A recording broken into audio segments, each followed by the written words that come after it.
మా దగ్గరికి వచ్చి సర్టిఫై చేయించుకోండి అంటే బాగానే ఉంటుంది. అదేం లేదు దీనిలో. అసలు టైటిల్ అంటే ఏంటి? ఒక డాక్యుమెంట్ని టైటిల్ డీడ్ అంటున్నాం, కానీ టైటిల్ అంటే ఎక్కడో తెలియదు. అలాంటి ఏంటో తెలియని టైటిల్ని టైటిలింగ్ అనే పేరు పెట్టి నేను ఇస్తానంటున్నావు. ఏంటి? ఏమిస్తావు నువ్వేమిస్తావు? ఆల్రెడీ ఉన్నదాన్ని నువ్వేమిస్తావు? నువ్వు నాకు ఏమిస్తావు? సర్టిఫికేట్ ఇస్తాడు.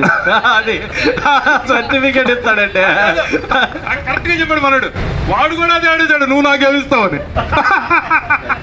కరెక్ట్, నువ్వు నాకేమిస్తావు. ఏమన్నా మన డాక్యుమెంట్ తీసుకెళ్తే మన దాన్ని చూసి సర్టిఫికేట్ రాసి ఇస్తాడనమాట. ఇప్పుడు అది సో ఒక టైటిల్ డీడ్లో ఉంది. నేను టైటిల్ అని తెలుసు. టైటిల్ అని తెలిసిన తర్వాత నా టైటిల్ని స్క్రూటినీ చేయడానికి ఏంటి ప్రాబ్లం? ఒక ప్రాబ్లం వస్తే, ఒక డిస్ప్యూట్ వస్తే ఒక cause of action, civil court, civil జ్యూరిస్డిక్షన్కి ఒక కాజ్ ఆఫ్ యాక్షన్ కావాలి. Without cause of action a civil suit is without a heart. అంతేనా?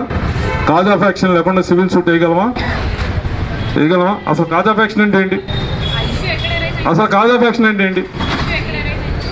సో అసలు ఇక్కడ ఇష్యూ లేకుండా మీ టైటిల్ డీడ్ తీసుకెళ్ళి మీరు వాడు రిజిస్టరింగ్ అథారిటీలో టైటిల్ రిజిస్టర్లో మీరు రిజిస్టర్ చేసుకోవాలి. ఇది నాది ప్రాపర్టీ అని మీరు రిజిస్టర్ చేసుకోవాలి.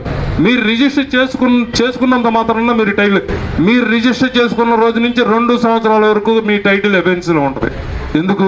ఈ 2 సంవత్సరాలలోపు ఎవడన్నా వచ్చి క్లెయిమ్ చేయొచ్చు. వాడికి టైం ఇచ్చారు. 2 సంవత్సరాల లిమిటేషన్ ఉంది, నువ్వు రా అని. ఈ 2 సంవత్సరాల్లో పాటు రాకపోతే నీది. రాకుండా ఉండడు, గ్యారంటీగా 400 ఎవడో ఉంటాడు. ఎవరు లేకపోయినా నేను ఫోన్ చేసి పిలుస్తా, రారా ఇక్కడ ఖాళీగా ఉన్నారా, ఇది రారా అరే పిలుస్తాడు, లేకపోతే ఉత్తరం రాపిస్తాడు, ఆకాశరామన్ ఉత్తరం ఎవడో కూడా వస్తాడు.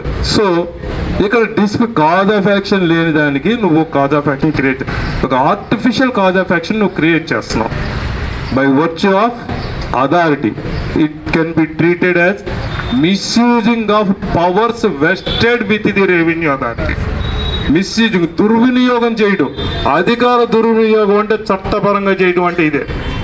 అధికార దుర్వినియోగం. వినియోగం ఎలాగో చేత కాదు వాళ్ళకి, అధికార వినియోగం ఎలాగో చేత కాదు. అధికార దుర్వినియోగం చట్టపరంగా ఎలా చేయాలో తెలుసుకోగలిగిన యాక్ట్ ఇది ఒకటే. ప్రపంచంలో ఎక్కడ అధికార దుర్వినియోగం చేయడానికి యాక్టులు లేవు, ఎక్కడా లేవు. ఇది మాత్రం మనం గర్వించదగ్గ విషయం. ఆంధ్రప్రదేశ్లో అధికార దుర్వినియోగం చేయడానికి గల ఏకైక act AP land titling act 2022. దేశంలోనే మొట్టమొదటిది దేశంలోనే మొట్టమొదటి యాక్ట్. ఇక్కడ సిగ్గు లేకుండా first professor aims and objects reduce litigation in court అధికారాలని కత్తెరెత్తనా అని అర్థం. ఇది కోర్టులో లిటిగేషన్ని రిడ్యూస్ చేస్తాడంట. కానీ సెక్షన్ 7లో అతనే పబ్లికేషన్తో పాటు అబ్జెక్షన్స్ కూడా పిలుపుతున్నాడు. ప్రతి ప్రాపర్టీ కూడా లిటిగేషన్ అయి కూర్చుంటుంది. ఎక్కడ నువ్వు తగ్గించింది? అసలు ఎయిమ్స్ అండ్ ఆబ్జెక్టివ్స్లో గిఫ్ట్లు ఏంటి? అయిపోయిందా? గిఫ్ట్లు ఏంటి? తతంగం ఏంటి? ఎయిడ్ ఏంటి? నీ ఎయిమ్స్ అండ్ ఆబ్జెక్ట్స్ ఏంటి? ఇదేంటి? ఇంత లోపభీష్టంగా ఉంది కాబట్టి ఇది